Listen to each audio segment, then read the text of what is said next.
Assalamualaikum warahmatullahi wabarakatuh. Pernahkah Anda membayangkan memiliki segalanya dalam waktu singkat? Usaha yang tiba-tiba ramai, uang yang datang tanpa henti, rumah megah, kendaraan baru, dan dihormati banyak orang. Tapi, bagaimana jika semua itu bukan benar-benar rezeki? Inilah kisah nyata tentang seorang juragan mebel yang pernah berada di puncak kejayaan. Dari bengkel kecil yang nyaris bangkrut, ia berubah menjadi pengusaha besar dalam waktu singkat. Namun di balik kesuksesan itu, tersimpan rahasia kelam yang perlahan mulai menagih harga. Suara-suara aneh di malam hari, anak yang tiba-tiba sakit tanpa sebab, gudang yang terbakar misterius, dan satu perjanjian yang seharusnya tidak pernah dibuat. Ini bukan sekedar cerita tentang kekayaan. Ini adalah kisah tentang keserakahan, ketakutan, dan harga mahal dari jalan pintas bernama pesugihan. Siapkan hati Anda, karena apa yang dialami juragan mebel ini mungkin lebih dekat dari yang kita kira. Pagi itu, embun masih menggantung di ujung daun jati ketika Pak Wiryo sudah duduk di bangku kayu panjang di depan bengkelnya. Suara ayam berkokok bersahutan, menandakan hari baru dimulai. Bengkel kecilnya berdiri di samping rumah sederhana yang berdinding papan dan beratap seng yang sudah mulai berkarat. Jika hujan turun deras, suara gemericiknya begitu keras hingga percakapan di dalam rumah pun sulit terdengar. Pak Wiryo dikenal warga desa sebagai tukang kayu yang rapi dan jujur. Tangannya kasar, penuh bekas goresan, tapi sangat terampil. Ia bisa mengubah potongan kayu jati mentah menjadi kursi ukir yang indah atau lemari kokoh yang tahan puluhan tahun. Banyak orang memuji hasil kerjanya. Sayangnya, pujian tidak selalu sejalan dengan penghasilan. Pesanan datang tidak menentu. Kadang dalam sebulan ia hanya mendapat 1 atau 2 pesanan kecil. Jika sedang ramai, ia bisa bekerja siang malam. Namun lebih sering bengkel itu sepi. Hanya terdengar suara amplas yang digesek pelan atau bunyi pahat yang memecah sunyi. Di dalam rumah, Bu Sarmi sedang menanak nasi dengan tungku kayu. Asap tipis keluar dari dapur sederhana mereka. Dua anak mereka, Rini yang duduk di bangku SMP dan Andi yang masih SD, bersiap berangkat sekolah dengan seragam yang sudah agak pudar warnanya. "Pak, uang SPP Rini minggu ini harus dibayar," kata Bu Sarmi pelan ketika menyerahkan secangkir teh hangat. Pak Wiryo hanya mengangguk. Ia menatap cangkirnya lama sebelum menjawab. "Iya, nanti Bapak usahakan." Kata usahakan sudah terlalu sering terdengar di rumah itu. Sebagai kepala keluarga, Pak Wiryo sering merasa gagal. Ia ingin anak-anaknya sekolah tinggi, tidak seperti dirinya yang hanya lulusan SMP. Ia ingin mereka punya masa depan lebih baik. Namun kenyataan hidup tidak semudah harapan. Siang itu matahari terasa menyengat. Pak Wiryo tetap bekerja menyelesaikan pesanan meja makan milik seorang warga. Ia bekerja sendiri karena belum mampu menggaji karyawan tetap. Sesekali ia berhenti, mengusap keringat di dahinya, lalu menatap jalan desa yang lengang. Di kejauhan, terlihat rumah-rumah baru milik juragan mebel besar di desa sebelah. Mereka memiliki gudang luas, mesin modern, bahkan truk pengangkut sendiri. Hati Pak Wiryo tak bisa bohong, ia iri. "Kenapa hidupku begini-begini saja?" gumamnya pelan. Padahal ia tidak malas. Ia bekerja keras. Hampir setiap hari tangannya memegang kayu, pahat, dan palu. Tapi hasilnya tetap terasa jauh dari cukup. Malam hari setelah anak-anak tidur, Pak Wiryo sering duduk di depan rumah sambil menatap langit. Angin malam berhembus pelan. Suara jangkrik terdengar dari sawah belakang rumah. "Pak, jangan terlalu dipikirkan," kata Bu Sarmi yang duduk di sampingnya. "Rezeki sudah ada yang mengatur." Pak Wiryo senyum tipis. Tapi di dalam hatinya ada kegelisahan yang tak bisa ia ceritakan sepenuhnya. Ia takut masa depan anak-anaknya suram. Ia takut suatu hari nanti mereka harus berhenti sekolah karena biaya. Beberapa hari kemudian, seorang pelanggan lama bernama Pak Darto datang ke bengkelnya. Ia memesan 1 set kursi tamu. Setelah berbincang soal ukuran dan harga, Pak Darto menatap bengkel kecil itu cukup lama. "Wiryo, kamu ini sebenarnya berbakat. Sayang usahamu tidak berkembang," katanya. Pak Wiryo hanya tertawa kecil. "Modalnya tidak ada, Pak." Pak Darto mendekat, lalu berkata dengan suara lebih pelan, "Kalau mau cepat berkembang, ada jalan lain. Tapi tidak semua orang berani. Pak Wiryo mengernyit. Jalan lain bagaimana? Pak Darto hanya senyum samar. Nanti saja kalau kamu benar-benar ingin tahu. Perkataan itu seperti benih kecil yang jatuh di tanah kering dalam hati Pak Wiryo. Awalnya ia coba mengabaikannya, namun semakin hari kata-kata itu terus terngiang. Sementara itu, kebutuhan rumah tangga makin bertambah. Harga kayu naik, uang sekolah menunggak. Bahkan suatu hari, Rini pulang dengan wajah murung karena hampir tidak diperbolehkan ikut ujian sebelum membayar tunggakan. Malam itu Pak Wiryo tidak bisa tidur. Ia memandangi langit-langit rumah yang gelap. Di sampingnya, Bu Sarmi terlelap dalam kelelahan. Pikirannya melayang pada perkataan Pak Darto. Jalan lain, cepat berkembang, tidak semua orang berani. Ia merasa berada di persimpangan, bertahan dengan kondisi yang ada, atau mencari cara agar nasibnya berubah. Sebagai seorang ayah, ia merasa harus melakukan sesuatu. Keesokan paginya, saat mengantar meja pesanan, ia kembali bertemu Pak Darto. Tanpa banyak basa-basi, Pak Wiryo berkata pelan, "Tentang jalan lain itu, maksudnya apa, Pak?" Pak Darto menatapnya dalam-dalam, seolah memastikan bahwa pria di depannya benar-benar serius. "Kalau kamu memang ingin mengubah nasib, nanti malam ikut saya," jawabnya singkat. Jantung Pak Wiryo berdegup lebih cepat. Ia belum tahu apa yang akan terjadi. Namun di dalam hatinya ada campuran antara harapan dan ketakutan. Sore itu saat matahari perlahan tenggelam di balik pepohonan jati, Pak Wiryo berdiri lama di depan bengkelnya. Ia menatap hasil kerjanya, mengelus permukaan kayu yang halus. Ia mencintai pekerjaannya, tapi ia juga lelah hidup dalam kekurangan. Ia tidak tahu bahwa keputusan yang akan ia ambil kelak akan mengubah hidupnya selamanya. Dan malam itu ketika desa mulai sunyi dan lampu-lampu rumah satu persatu padam, Pak Wiryo bersiap melangkah ke sesuatu yang belum pernah ia bayangkan sebelumnya. Sebuah langkah yang awalnya terlihat seperti harapan, namun perlahan akan membuka pintu pada konsekuensi yang tak terduga. Malam itu, udara terasa lebih dingin dari biasanya. Angin berembus pelan membawa aroma tanah basah dan daun jati yang gugur. Desa mulai sepi. Lampu-lampu rumah sudah banyak yang padam, menyisakan cahaya temaram dari beberapa teras. Di dalam rumahnya, Pak Wiryo duduk diam di tepi ranjang. Bu Sarmi dan anak-anaknya sudah tertidur lelap. Ia menatap wajah mereka satu persatu. Rini yang tidur memeluk buku sekolahnya. Andi yang masih kecil meringkuk dengan selimut tipis. Hatinya bergetar. Apa yang akan kulakukan ini benar? Gumamnya dalam hati. Namun bayangan tunggakan sekolah, utang kayu, dan kebutuhan sehari-hari membuat tekadnya kembali menguat. Ia berdiri perlahan, mengambil jaket tipis, lalu melangkah keluar rumah tanpa suara. Pintu kayu ditutupnya pelan agar tidak membangunkan siapapun.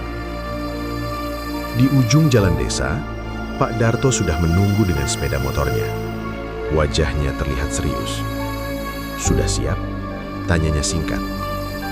Pak Wiryo hanya mengangguk, meski dadanya terasa sesak. Mereka melaju meninggalkan desa. Lampu motor menembus gelap malam. Jalanan mulai menanjak melewati sawah, kebun tebu, dan akhirnya memasuki kawasan hutan kecil di lereng gunung yang selama ini hanya ia dengar lewat cerita warga. Tempat itu dikenal angker. Konon, sudah lama menjadi lokasi orang-orang yang ingin mencari kekayaan dengan cara instan. Tidak semua orang berani datang. Bahkan siang hari pun jarang ada warga yang melewati jalur itu sendirian. Jalan setapak berhenti. Mereka turun dan melanjutkan berjalan kaki. Suara jangkrik terdengar lebih keras. Pepohonan tinggi menjulang, membuat suasana semakin gelap. Beberapa menit berjalan, mereka sampai di sebuah tanah lapang kecil. Di tengahnya terdapat bangunan sederhana seperti gubuk tua. Di depan gubuk itu, sudah ada seorang pria tua duduk bersila. Rambutnya panjang beruban, sorot matanya tajam. Pak Wiryo menelan ludah. "Itu orangnya," bisik Pak Darto. Pria tua itu tidak banyak bicara. Ia hanya menatap Pak Wiryo lama, seolah bisa membaca isi hatinya.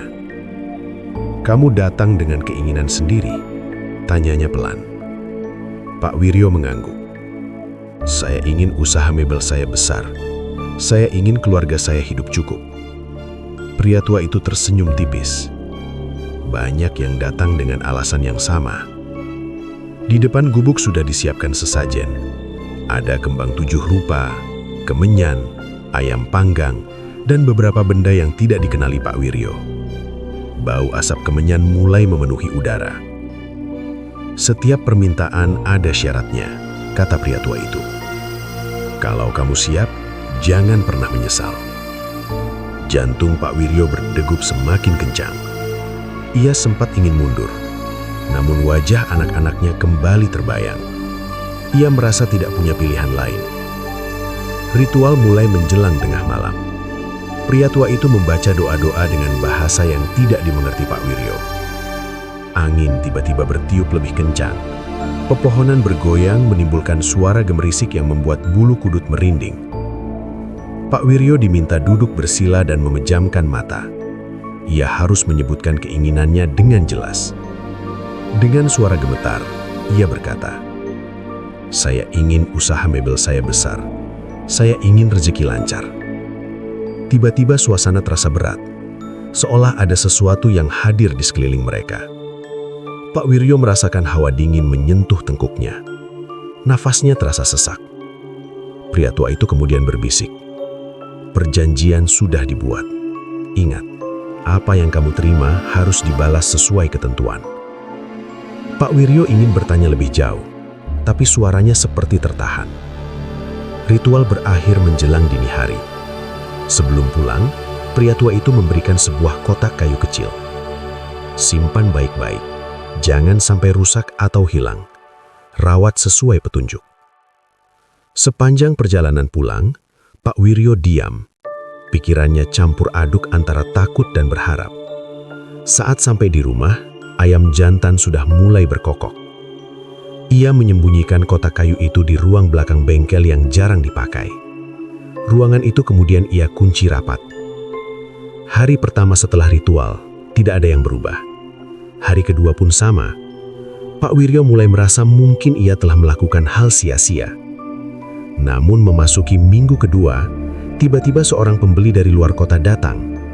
Ia memesan puluhan kursi untuk proyek hotel kecil. Nilainya jauh lebih besar dari pesanan biasa. Pak Wiryo terkejut sekaligus senang. Ia bekerja siang malam menyelesaikan pesanan itu. Tak lama kemudian, datang lagi pesanan lain, seolah pintu rezeki terbuka lebar. Bu Sarmi merasa heran. "Kok tiba-tiba ramai sekali, Pak?" Pak Wiryo hanya menjawab singkat, "Mungkin memang sudah waktunya rezeki kita." Dalam hati, ia teringat malam di lereng gunung itu. Sejak saat itu, pesanan terus berdatangan.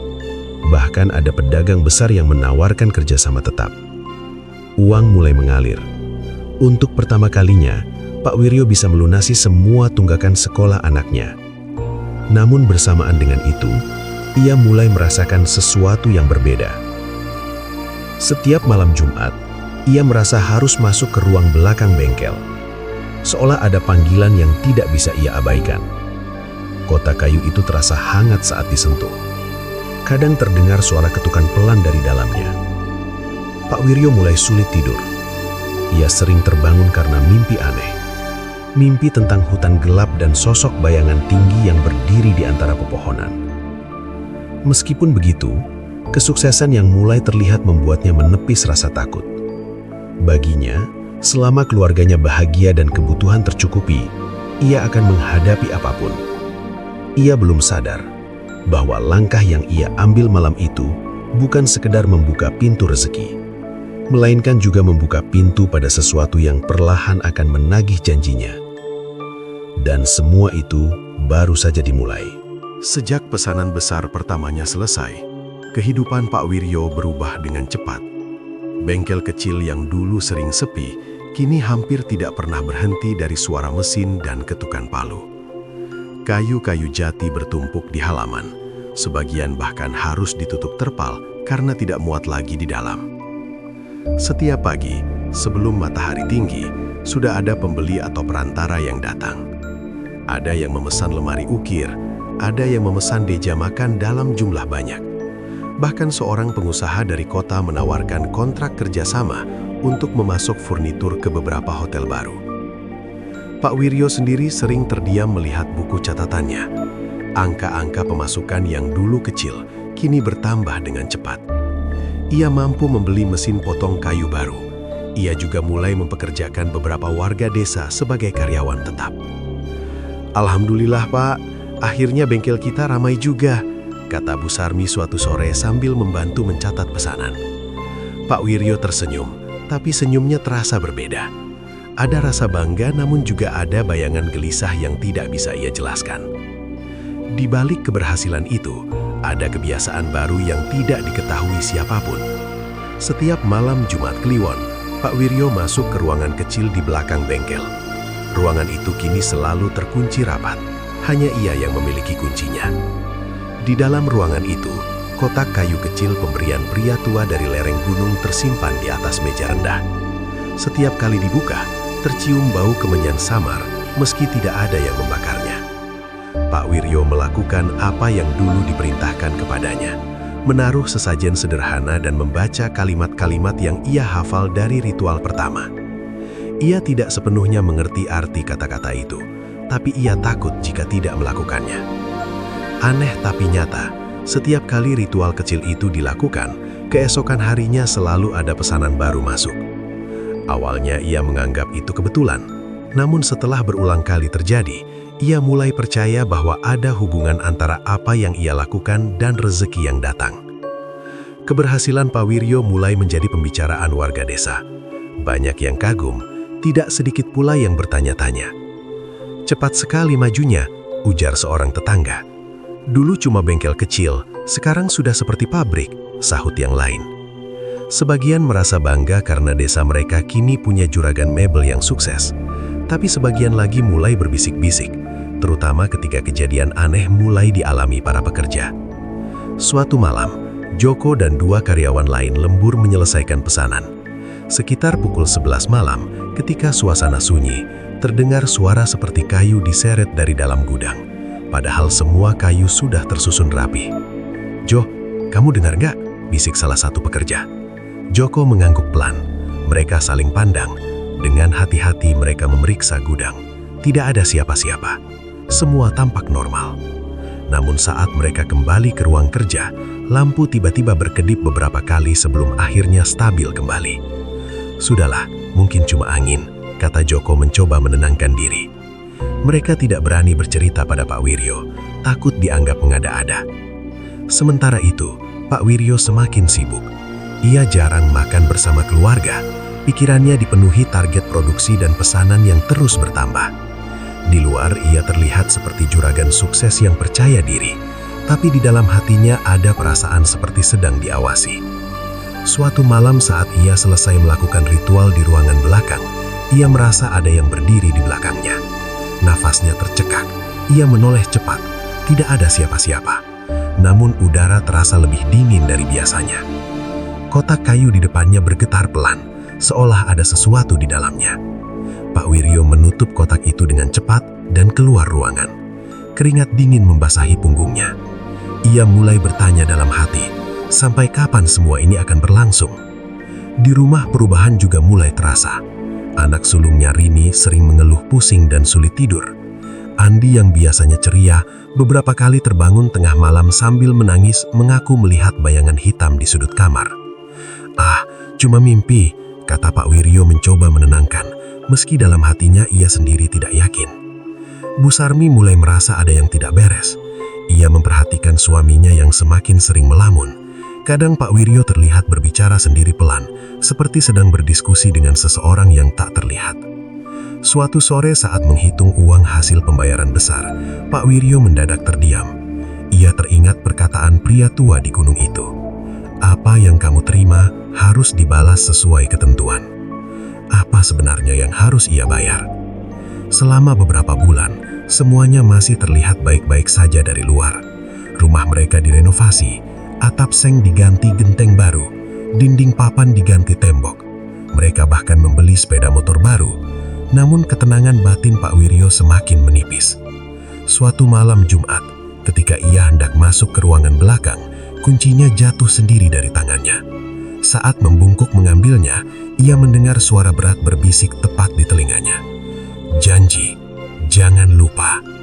Ia terlonjak dan menoleh cepat. Tidak ada siapa-siapa di belakangnya. Sejak malam itu, ia sadar bahwa apa yang ia lakukan bukanlah sesuatu yang bisa dianggap ringan. Rezeki memang datang tanpa henti, tapi rasa damai perlahan menghilang. Pak Wiryo kini berada di titik di mana ia tidak tahu harus merasa bersyukur atau takut. Kesuksesan yang ia impikan telah ada di depan mata, tapi di baliknya ada bayangan panjang yang terus mengikuti setiap langkahnya. Dan tanpa ia sadari, sesuatu yang tak kasat mata mulai semakin dekat, menunggu waktu yang tepat untuk menagih apa yang telah dijanjikan. Kesuksesan Pak Wiryo kini semakin nyata. Bengkel kayunya resmi berubah menjadi gudang produksi yang lebih besar. Ia menyewa lahan kosong di samping rumah untuk memperluas tempat kerja. Mesin-mesin baru berdatangan. Para pekerja silih berganti keluar masuk, membawa papan kayu, menghaluskan permukaan meja, dan merakit lemari pesanan. Dari luar, kehidupan Pak Wiryo tampak sempurna. Ia mulai dikenal sebagai juragan mebel sukses di desanya. Bahkan beberapa orang dari desa tetangga datang meminta pekerjaan. Rumahnya yang dulu sederhana, kini berdinding tembok kokoh dengan cat warna krem. Di halaman terparkir mobil bak terbuka untuk mengangkut pesanan. Namun semakin tinggi ia naik, semakin berat beban yang ia rasakan. Suasana di gudang mulai terasa berbeda, terutama saat sore menjelang malam. Beberapa pekerja mengaku sering merasa seperti diawasi. Saat sedang memotong kayu, mereka merasa ada yang berdiri di belakang. Padahal ketika menoleh, tidak ada siapa-siapa. Suatu hari, seorang pekerja baru bernama Rahmat tiba-tiba jatuh pingsan. Ia mengaku melihat sosok tinggi besar berdiri di atas tumpukan kayu, memandang ke arah Pak Wiryo dengan mata merah menyala. "Jangan ngawur kamu," bentak mandor ketika Rahmat sadar dan menceritakan apa yang ia lihat. Tapi wajah Rahmat pucat. Ia bersikeras bahwa ia tidak berbohong. Kabar itu cepat menyebar di antara pekerja. Beberapa mulai merasa tidak nyaman bekerja lembur. Jika hari sudah gelap, mereka memilih pulang lebih awal. Gudang yang dulu ramai, kini terasa sunyi lebih cepat dari biasanya. Pak Wiryo tahu ada yang berubah, tapi ia berpura-pura tidak peduli. Dalam hatinya, ia sadar bahwa semua ini mungkin berkaitan dengan perjanjian yang pernah ia buat. Namun ia tidak ingin memikirkannya terlalu dalam. Baginya selama usaha tetap berjalan dan uang terus masuk, ia akan bertahan. Setiap malam Jumat Kliwon, ritual kecil tetap ia lakukan di ruangan belakang. Kini sesajen yang disiapkannya lebih lengkap. Ia merasa ada dorongan untuk melakukan lebih, seolah ada tuntutan yang tak terucap.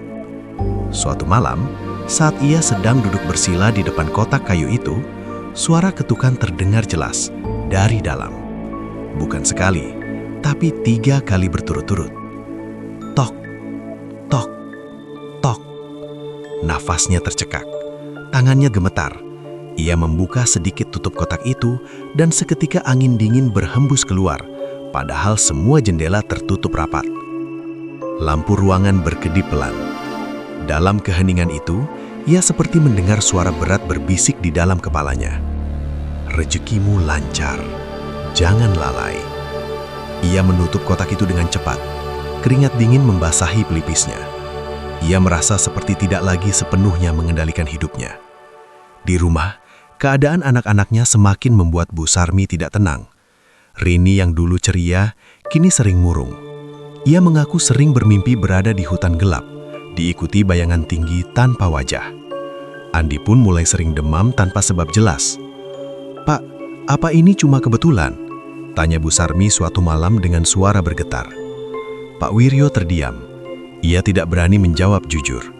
Ia hanya berkata, "Mungkin anak-anak kecapean." Namun jauh dalam hatinya, ia tahu ada sesuatu yang tidak beres. Beberapa hari kemudian, kejadian yang lebih mengerikan terjadi.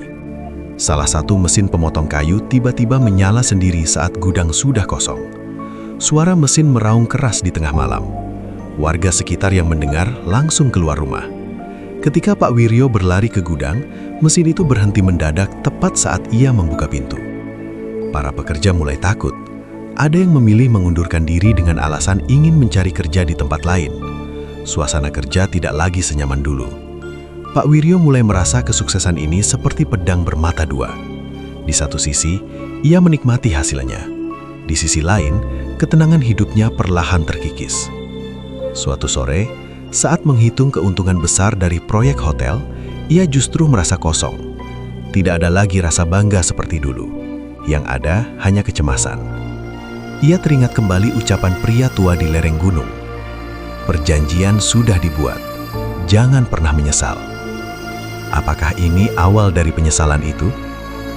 Malam berikutnya, ketika ia hendak tidur, ia mendengar suara langkah berat di halaman rumah. Perlahan, seperti seseorang berjalan mengitari rumah. Ia bangkit dan membuka pintu. Tidak ada siapapun, tapi bekas tanah basah lebih terlihat seperti jejak kaki besar di depan teras. Keesokan harinya, jejak itu sudah hilang.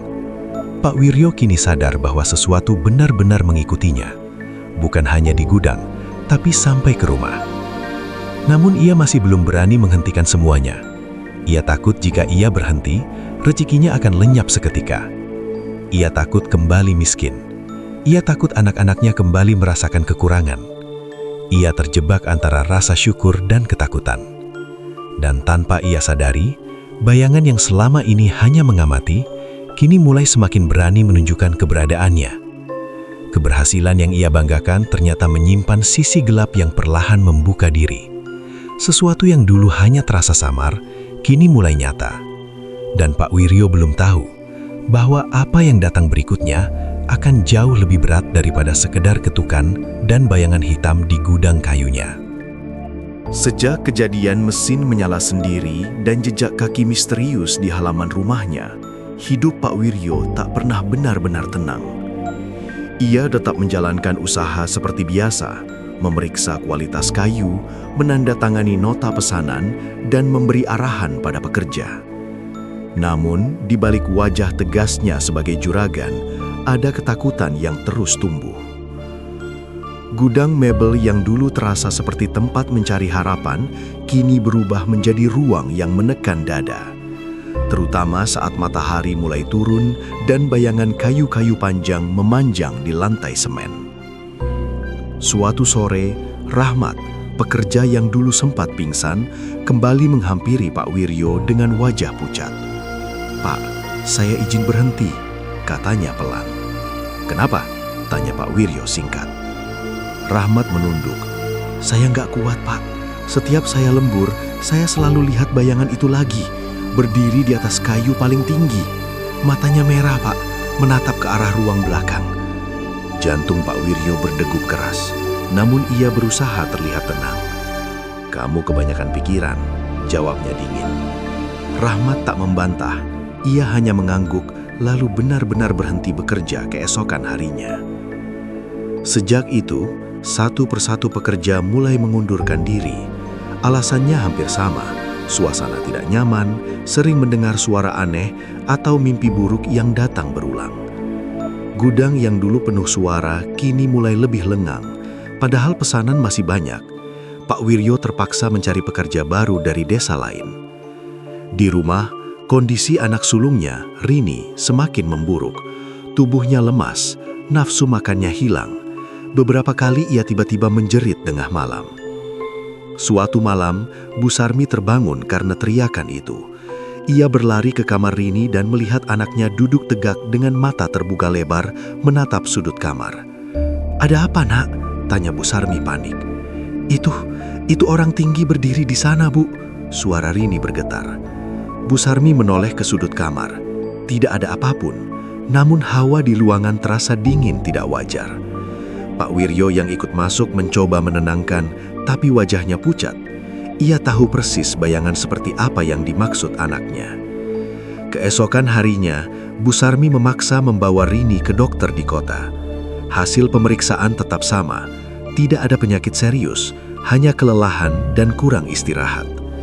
Tapi Bu Sarmi merasa ini bukan sekadar sakit biasa. Malam Jumat Kliwon berikutnya, Pak Wiryo masuk ke ruangan belakang dengan perasaan lebih berat dari biasanya. Kotak kayu itu terasa lebih berat saat diangkat. Ia duduk bersila dan menyalakan kemenyan. Asap putih mengepul memenuhi ruangan. "Rezeki sudah kau terima," bisik suara berat di kepalanya. Jelas kali ini. Pak Wiryo menutup mata rapat-rapat. Nafasnya memburu.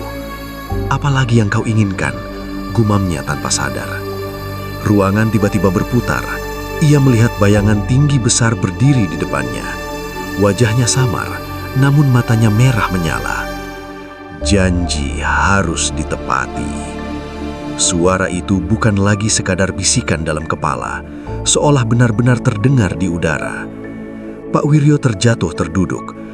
"Apa maksudmu?" Tidak ada jawaban jelas, hanya suara ketukan keras dari dalam kotak kayu. Tok, tok, tok. Ia menutup kotak itu dengan gemetar. Dalam hatinya muncul ketakutan yang belum pernah ia rasakan sebelumnya. Ia mulai sadar bahwa mungkin ada syarat yang belum ia pahami sepenuhnya. Beberapa hari setelah itu, musibah kembali datang. Salah satu pekerja baru mengalami kecelakaan kecil. Tangannya tergores mesin cukup dalam hingga harus dijahit. Tidak lama kemudian, pesanan besar dari luar kota dibatalkan sepihak tanpa alasan jelas. Pak Wiryo mulai merasakan tekanan, seolah keberhasilan yang dulu lancar kini mulai tersendat.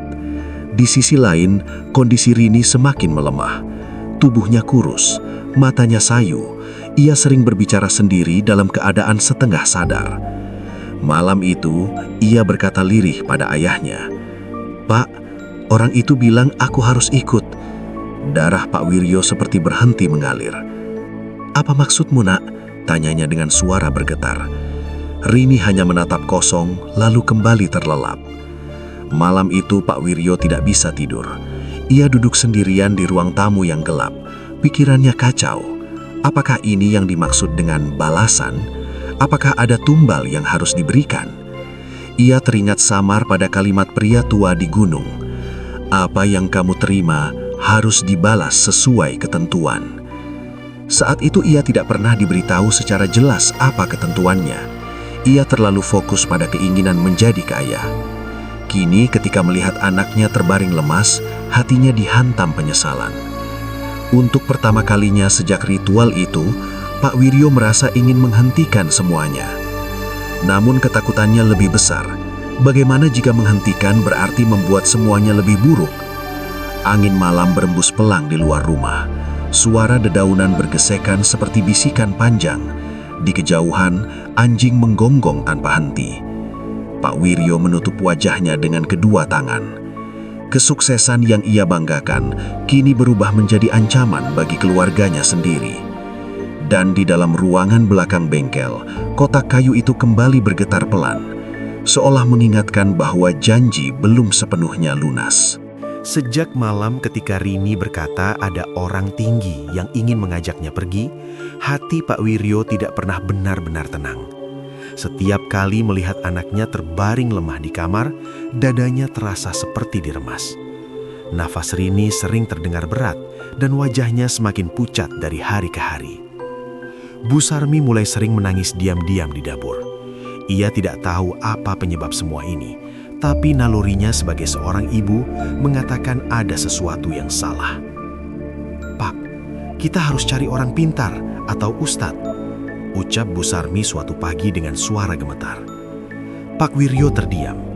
Kata orang pintar membuat pikirannya kembali ke lereng gunung, pada pria tua dan ritual yang pernah ia jalani. Ia tahu semua ini bermula dari sana.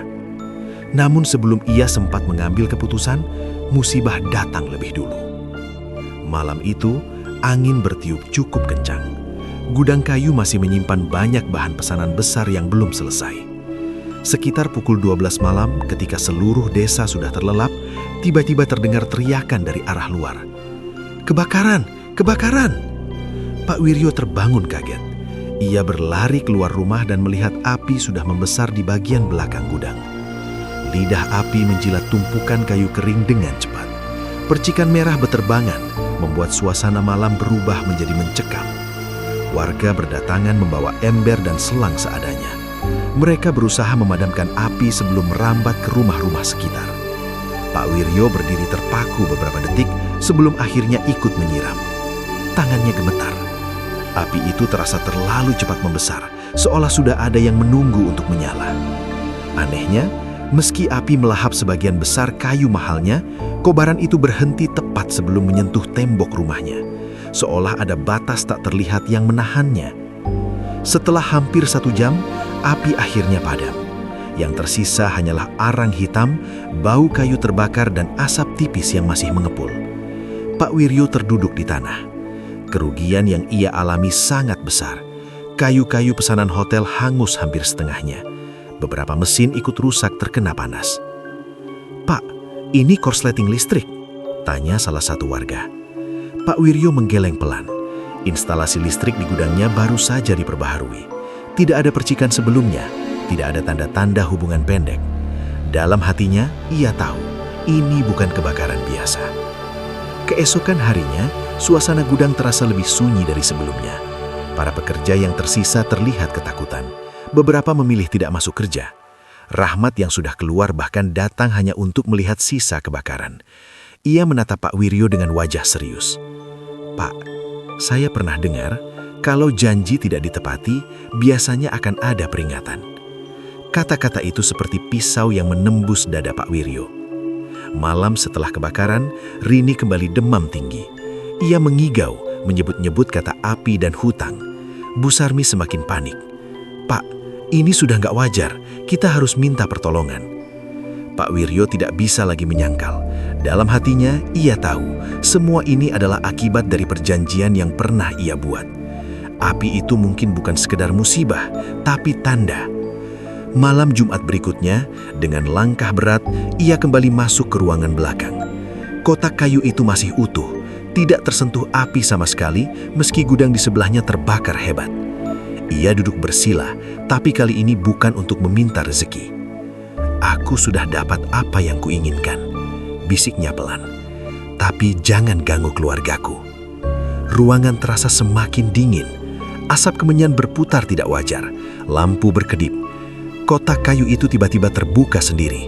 Suara berat kembali terdengar lebih jelas dari sebelumnya. "Janji belum lunas." Pak Wiryo gemetar. "Apa yang kau minta?" Tidak ada jawaban langsung. Namun dalam kepalanya muncul bayangan wajah Rini yang pucat. Ia menutup telinganya, berusaha mengusir pikiran itu. "Tidak, jangan anakku." Suara itu menghilang perlahan, digantikan ketukan keras yang menggema di ruangan. Pak Wiryo jatuh terduduk, nafasnya memburu.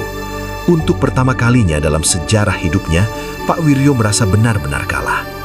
Api mungkin sudah padam di gudangnya, tapi api penyesalan kini menyala jauh lebih besar di dalam hatinya. Dan ia tahu, jika tidak segera mengambil keputusan, bukan hanya usahanya yang akan habis, melainkan juga keluarganya. Malam itu rumah Pak Wiryo terasa lebih sunyi dari biasanya. Tidak ada suara mesin dari gudang, tidak ada tawa anak-anak, bahkan suara jangkrik di luar pun seolah mereda. Hanya terdengar nafas Rini yang pelan dan tidak teratur dari dalam kamar. Pak Wiryo duduk di samping tempat tidur anaknya sejak maghrib. Tangannya menggenggam tangan Rini yang dingin. Sesekali ia mengusap rambut putrinya yang kini semakin tipis karena sering sakit. Bu Sarmi berdiri di ambang pintu kamar, matanya sembab. Ia tidak lagi bisa menahan kecurigaan di dalam hatinya. "Pak, sebenarnya ada apa?" Suaranya bergetar. "Semua ini bukan kebetulan, kan?" Pak Wiryo terdiam lama. Kata-kata itu seperti palu yang memukul dinding pertahanan yang selama ini ia bangun. Ia bangkit perlahan, mengajak istrinya ke ruang tamu agar anak-anak tidak mendengar. Lampu ruang tamu menyala redup. Bayangan mereka tampak panjang di dinding. Dengan nafas berat, Pak Wiryo akhirnya berkata, "Ada sesuatu yang belum pernah Bapak ceritakan." Bu Sarmi menatapnya tajam, antara takut dan ingin tahu. Pelan-pelan, dengan suara penuh penyesalan, Pak Wiryo menceritakan semuanya. Tentang malam ia pergi ke lereng gunung, tentang pria tua dan ritual, tentang kotak kayu yang disimpan di ruangan belakang, tentang bisikan dan janji yang belum ia pahami sepenuhnya. Air mata Bu Sarmi jatuh tanpa suara. "Kenapa, Pak?" tanyanya lirih. "Kenapa Bapak tidak cerita dari awal?" Pak Wiryo menunduk. "Bapak cuma ingin kita hidup layak. Bapak nggak tahan lihat kamu dan anak-anak kekurangan." "Lalu sekarang?" Suara Bu Sarmi meninggi karena emosi yang tertahan. "Sekarang anak kita hampir kehilangan nyawa." Kata-kata itu menghantam dada Pak Wiryo lebih keras dari apapun. Ia tidak bisa membantah. Beberapa menit mereka hanya terdiam. Suara angin terdengar dari celah jendela. Akhirnya Bu Sarmi berkata tegas, "Kita harus hentikan semua ini, apapun caranya." Pak Wiryo mengangguk pelan. Untuk pertama kalinya, ia merasa tidak bisa lagi berjalan sendirian. Keesokan paginya, mereka mendatangi seorang ustadz yang dihormati di desa sebelah. Ustadz Hashim dikenal sebagai orang yang bijak dan sederhana. Ia mendengarkan cerita Pak Wiryo tanpa menyelah.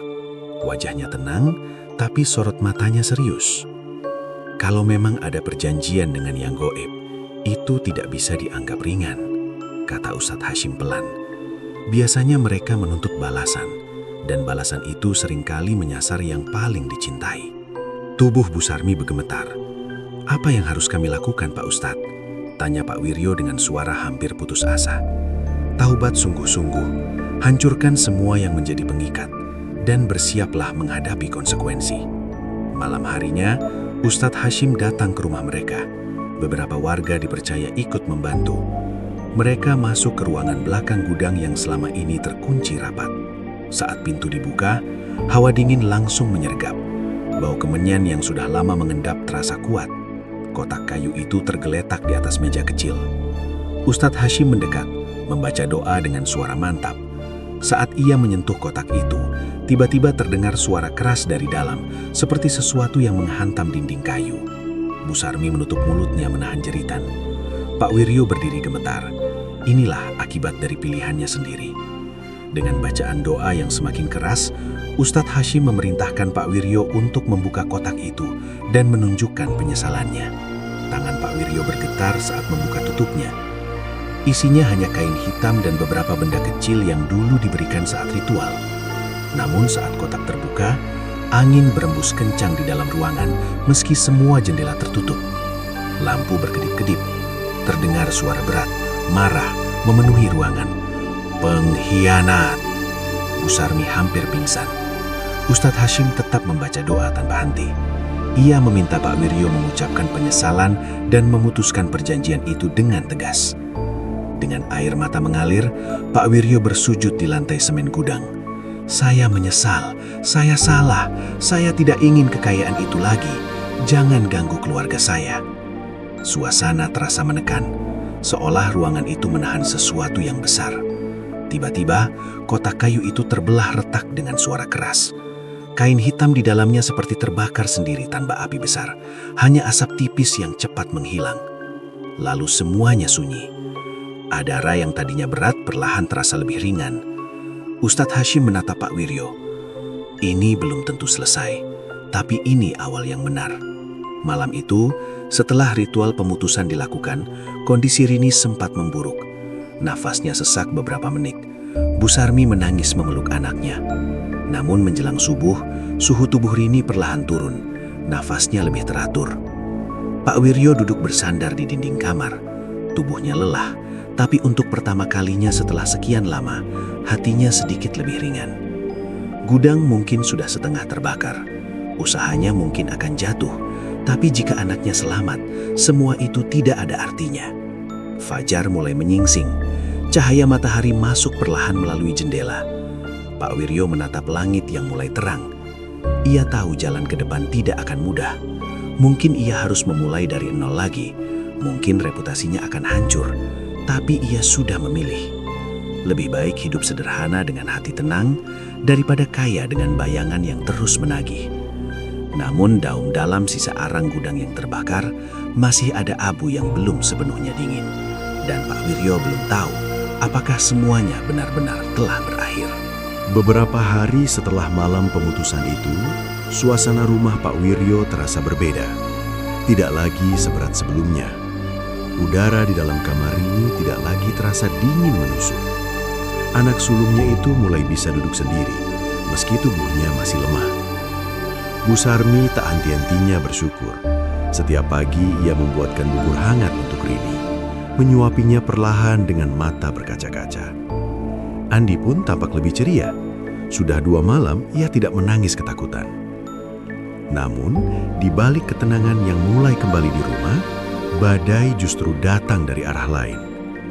Telepon Pak Wiryo berdering hampir setiap hari. Bukan kabar pesanan baru seperti dulu, melainkan pembatalan kerjasama. Beberapa klien besar menarik diri dengan alasan yang tidak jelas. Ada yang mengatakan ingin mencari pemasok lain, ada pula yang mengeluh kualitas kayu yang terlambat dikirim akibat kebakaran. Gudang yang setengah hangus kini tampak menyedihkan. Sisa kayu terbakar masih menumpuk di sudut. Beberapa mesin rusak belum diperbaiki karena biaya tidak ada. Para pekerja yang dulu tersisa kini benar-benar pergi. Tidak ada lagi suara mesin, tidak ada lagi tawa saat istirahat siang. Hanya kesunyian yang terasa asing. Pak Wiryo berdiri lama di tengah gudang itu suatu sore. Ia menatap bekas hitam di dinding dan lantai semen yang retak akibat panas api. Di tempat inilah dulu ia merasa bangga. Di tempat ini pula ia menyadari betapa mahal harga keserakahan. Ia tidak lagi melakukan ritual apapun. Ruangan belakang sudah dibersihkan. Meja kecil dan sisa sesajen dibuang jauh. Kotak kayu itu kini tinggal serpihan yang telah dikubur bersama kain hitamnya. Namun, dampak dari keputusan itu nyata. Rezeki yang dulu mengalir deras, kini seolah mengering. Suatu malam, Pak Wiryo duduk di teras rumah bersama Bu Sarmi. Angin berhembus pelan membawa aroma tanah basah setelah hujan sore. "Pak, kita mungkin harus jual mobil," kata Bu Sarmi hati-hati. Pak Wiryo mengangguk pelan. Ia sudah memikirkan hal itu. Biaya berobat Rini, perbaikan gudang, dan kebutuhan sehari-hari mulai menguras tabungan yang dulu terasa tak ada habisnya. "Apa Bapak menyesal?" tanya Bu Sarmi pelan. Pak Wiryo menatap langit yang gelap. "Kalau soal harta, mungkin iya. Tapi kalau demi anak-anak, tidak." Jawaban itu jujur. Hatinya memang sakit melihat usahanya runtuh perlahan. Tapi setiap kali melihat Rini tersenyum kecil meski masih lemah, ia tahu keputusannya benar. Beberapa hari kemudian, mobil bak terbuka yang dulu menjadi simbol keberhasilannya dijual. Banyak warga yang melihat proses itu dengan berbagai komentar. Ada yang menyayangkan, ada pula yang berbisik-bisik tentang kabar pesugihan yang kini terungkap. Isu di desa menyebar cepat. Ada yang berkata Pak Wiryo kena batunya. Ada yang menganggap ini pelajaran. Tidak sedikit pula yang menjauh karena takut terseret hal-hal gaib. Pak Wiryo memilih diam. Ia tidak lagi peduli pada omongan orang. Suatu pagi, ia kembali ke kebiasaan lamanya, yaitu duduk di bangku kayu panjang di depan bengkel kecilnya yang tersisa. Dengan alat sederhana, ia mulai menerima pesanan kecil, memperbaiki kursi rusak, membuat rak sepatu atau pintu lemari. Tangannya yang dulu memegang mesin besar, kini kembali memegang pahat manual. Anehnya, ia justru merasa lebih tenang. Namun, ujian belum selesai.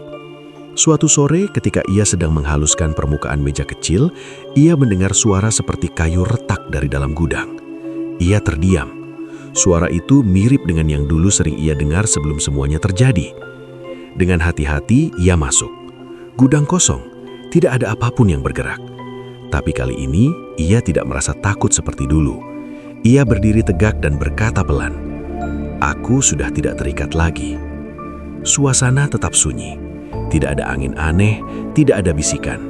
Hanya debu yang beterbangan tipis terkena cahaya sore. Sejak malam pemutusan itu, gangguan memang tidak lagi sekuat sebelumnya. Tidak ada lagi mimpi buruk Rini. Tidak ada lagi suara ketukan dari kotak kayu. Namun sesekali, Pak Wiryo masih merasa diawasi. Mungkin hanya bayangan rasa bersalahnya sendiri.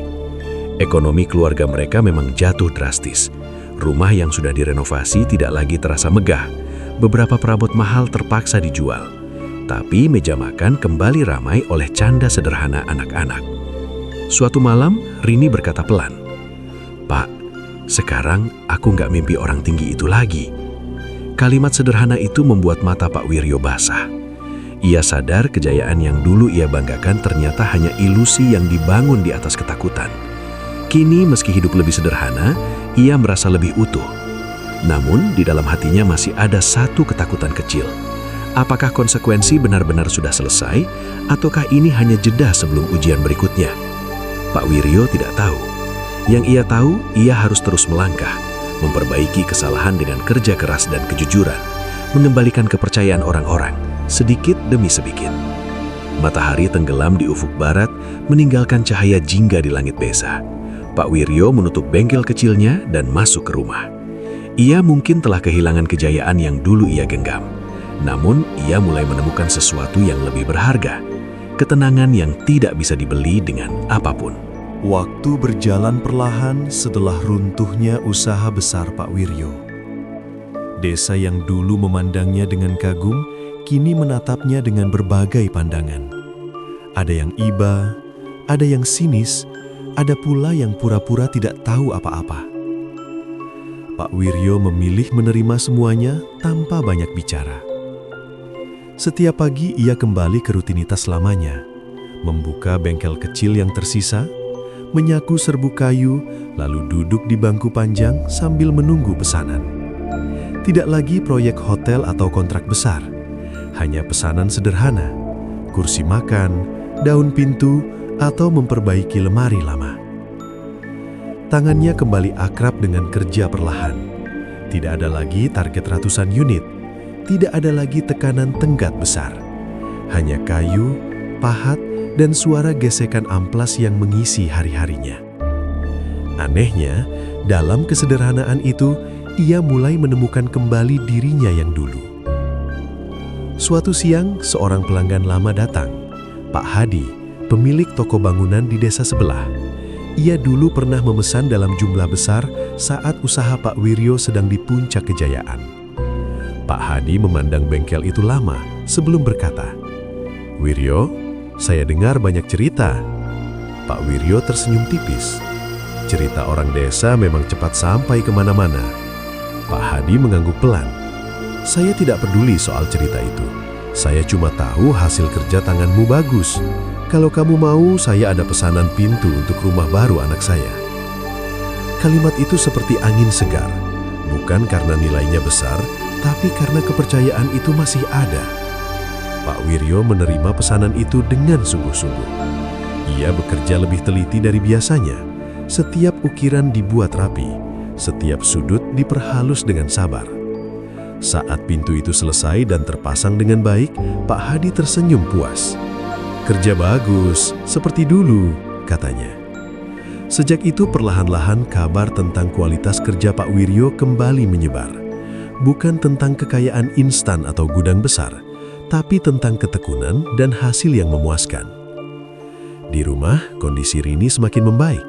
Ia sudah kembali sekolah meski belum sekuat dulu. Andi pun tampak ceria. Suasana makan malam kembali hangat, penuh cerita sederhana tentang sekolah dan teman-teman. Suatu malam Rini bertanya pelan, "Pak, kenapa dulu kita punya gudang besar, sekarang tidak?" Pertanyaan itu membuat Pak Wiryo terdiam beberapa detik. "Karena Bapak pernah salah jalan," jawabnya jujur. "Tapi sekarang Bapak mau mulai lagi dari awal." Rini mengangguk pelan. "Yang penting kita bareng-bareng, Pak." Kalimat sederhana itu terasa lebih berharga dari semua keuntungan yang pernah ia hitung. Namun perjalanan menebus kesalahan tidak selalu mulus. Suatu sore, seorang pemuda desa datang dengan nada mengejek. Katanya dulu juragan besar, sekarang kok balik jadi tukang biasa lagi? Beberapa orang tertawa kecil. Pak Wiryo hanya tersenyum. Ia tidak marah. Ia tahu ejekan itu adalah bagian dari konsekuensi. "Lebih baik jadi tukang biasa dengan hati tenang," jawabnya pelan. Ucapan itu membuat suasana hening sesaat. Malam harinya ia duduk sendirian di teras rumah. Ia memikirkan semua yang telah terjadi, tentang keserakahan, ketakutan, dan hampir kehilangan anaknya sendiri. Ia sadar kesalahan terbesarnya bukan hanya karena mencari jalan pintas, tapi karena ia melakukannya diam-diam, tanpa melibatkan keluarga, dan tanpa mempertimbangkan akibatnya. Kini ia tidak ingin mengulanginya. Beberapa minggu kemudian, ia mendatangi Ustadz Hashim lagi. "Saya ingin memperbaiki diri lebih jauh," katanya. Ustadz tersenyum bijak. "Perbaikan tidak hanya lewat doa, tapi juga lewat tindakan. Bantu orang lain, gunakan keahlianmu untuk kebaikan." Nasihat itu ia pegang teguh. Sejak saat itu, Pak Wiryo mulai membantu warga kurang mampu memperbaiki perabot secara gratis jika memang benar-benar membutuhkan. Ia juga melatih beberapa pemuda desa yang ingin belajar membuat mebel. Bengkel kecilnya perlahan menjadi tempat belajar sederhana. Tidak besar, tidak mewah, tapi penuh aktivitas positif. Suatu hari ketika ia sedang mengajari seorang pemuda mengukir motif sederhana, ia merasakan sesuatu di dalam hatinya. Rasa cukup. Bukan cukup karena uang yang banyak, tapi cukup karena ia tahu rizki yang datang kini bersih dari rasa takut. Malam itu, untuk pertama kalinya setelah sekian lama, ia bermimpi tentang bengkel kayunya tanpa bayangan gelap atau suara berat. Hanya dirinya yang bekerja di bawah cahaya matahari. Ketika bangun, dadanya terasa ringan. Pak Wiryo sadar, menebus kesalahan bukan hanya soal memutus perjanjian gaib, tapi juga memperbaiki sikap dan cara hidup. Ia mungkin tidak lagi dikenal sebagai juragan besar, tapi ia mulai dikenal sebagai orang yang pernah jatuh dan memilih bangkit dengan cara yang benar. Dan bagi Pak Wiryo, itu jauh lebih berarti daripada sekedar kekayaan yang datang tanpa proses. 2 tahun telah berlalu sejak malam ketika Pak Wiryo memutus perjanjian yang hampir merenggut keluarganya. Bengkel kecilnya kini tidak lagi sepi. Memang tidak sebesar gudang dulu, tidak dipenuhi mesin mahal atau pesanan dalam jumlah ratusan. Namun, setiap hari selalu ada suara ketukan palu, gesekan amplas, dan obrolan ringan para pemuda yang belajar darinya.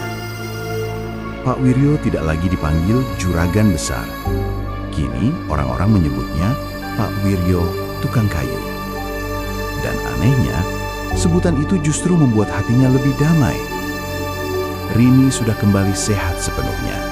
Ia bahkan membantu ibunya di rumah sepulang sekolah. Andi tumbuh menjadi anak yang ceria dan tidak lagi takut tidur sendiri. Rumah mereka memang lebih sederhana. Beberapa bagian yang dulu direnovasi kini terlihat biasa saja karena perabot mahal telah dijual. Namun kehangatan di dalamnya terasa jauh lebih hidup. Suatu sore, Pak Wiryo duduk di bangku kayu panjang di depan bengkel. Matahari mulai turun, sinarnya menembus celah daun jati di halaman. Ia memperhatikan seorang pemuda desa yang sedang mencoba mengukir pola bunga sederhana. "Pelan saja," katanya sabar. "Kalau terlalu dipaksa, kayunya bisa pecah." Pemuda itu mengangguk, memperbaiki tekniknya. Melihat itu, Pak Wiryo tersenyum kecil. Ia teringat dirinya sendiri bertahun-tahun lalu, penuh ambisi, ingin cepat besar, ingin cepat kaya. Ia lupa bahwa kayu pun butuh proses untuk dibentuk. Terlalu keras, ia akan retak. Terlalu tergesa, ia akan rusak. Sama seperti hidup. Beberapa warga yang dulu menjauh kini mulai kembali berinteraksi biasa. Mereka melihat perubahan nyata dalam diri Pak Wiryo. Tidak ada lagi kesombongan, tidak ada lagi sikap tertutup seperti menyimpan rahasia besar. Suatu malam di acara pengajian desa, Pak Wiryo diminta berbicara singkat tentang perjalanan hidupnya. Ia sempat ragu, tetapi akhirnya berdiri di depan warga dengan napas dalam. "Saya pernah jalan salah," katanya jujur. "Saya ingin cepat kaya, saya ingin dihormati, tapi saya hampir kehilangan keluarga saya sendiri." Suasana hening. "Saya belajar satu hal, tidak ada rezeki yang datang tanpa tanggung jawab. Kalau caranya salah, maka akibatnya juga berat." Tidak semua orang tahu detail yang sebenarnya terjadi. Namun mereka tahu Pak Wiryo berbicara dari pengalaman pahit. Setelah acara itu, beberapa orang mendekatinya. Bukan untuk mengejek, tapi untuk bertanya dan berbagi cerita. Ada yang mengaku hampir tergoda melakukan hal serupa karena tekanan ekonomi. Ada pula yang hanya ingin meminta nasihat. Pak Wiryo tidak merasa dirinya lebih baik. Ia hanya berbagi apa yang ia pelajari. Bahwa kesabaran dan kerja keras mungkin lambat, tapi hasilnya tidak membawa ketakutan. Namun kisah ini belum sepenuhnya selesai tanpa satu momen terakhir. Suatu malam ketika hujan turun deras dan listrik sempat padam, Pak Wiryo duduk di ruang tamu bersama keluarganya. Cahaya lampu minyak menerangi wajah mereka. Tiba-tiba terdengar suara kayu berderak dari arah gudang kecil di samping rumah. Suara itu sekilas mirip dengan suara-suara yang dulu menghantui. Bu Sarmi menegang. Andi memeluk ibunya. Pak Wiryo berdiri perlahan. Ia mengambil senter dan berjalan menuju gudang. Hujan masih mengguyur atap seng, menciptakan suara gemuruh. Ia membuka pintu gudang. Hanya ada tumpukan kayu dan beberapa papan yang mungkin memuai karena lembab. Tidak ada bayangan tinggi, tidak ada hawa dingin menusuk. Ia menarik napas panjang. Di dalam hatinya, ia tahu ketakutan itu kini hanya sisa trauma masa lalu. Ia kembali ke ruang tamu dan tersenyum pada keluarganya. Cuma kayu basah, katanya tenang. Malam itu, ia tidur tanpa mimpi buruk. Beberapa bulan kemudian, bengkel kecilnya mendapat pesanan cukup besar dari sebuah sekolah di kota kecil dekat desa. Mereka membutuhkan meja dan kursi untuk ruang kelas baru. Bukan proyek mewah, tapi cukup untuk membuat usahanya stabil. Pak Wiryo menerima pesanan itu dengan hati mantap. Ia mengajak para pemuda yang belajar padanya untuk ikut mengerjakan. Ia membagi keuntungan secara adil. Ketika meja-meja itu selesai dan dikirim, ia berdiri memperhatikan anak-anak sekolah yang langsung menggunakannya. Tawa mereka memenuhi ruangan. Dadanya terasa hangat. Dulu ia membuat mebel demi kekayaan. Kini ia membuatnya demi manfaat. Di perjalanan pulang, ia berkata pelan pada dirinya sendiri. Inilah rezeki yang sebenarnya. Rezeki yang datang dari tangan sendiri. Rezeki yang tidak meminta tumbal. Rezeki yang tidak membawa bisikan di malam hari. Tahun-tahun berikutnya berjalan lebih tenang. Usahanya tidak pernah lagi sebesar dulu, tapi cukup untuk hidup layak. Ia tidak lagi mengejar gelar juragan. Ia hanya ingin menjadi adah yang baik dan suami yang bertanggung jawab. Suatu sore ketika matahari terbenam dengan warna jingga keemasan, Pak Wiryo duduk di teras rumah bersama keluarganya. Rini bercerita tentang cita-citanya menjadi guru. Andi bercita-cita ingin membuka usaha kayu seperti ayahnya, tapi dengan cara yang jujur. Pak Wiryo tersenyum haru. Ia telah membayar mahal untuk sebuah kesadaran. Hampir kehilangan segalanya. Hampir kehilangan orang-orang yang paling ia cintai.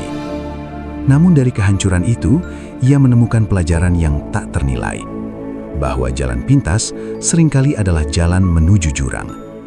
Dan di bawah langit desa yang mulai gelap, Pak Wiryo akhirnya benar-benar merasa bebas.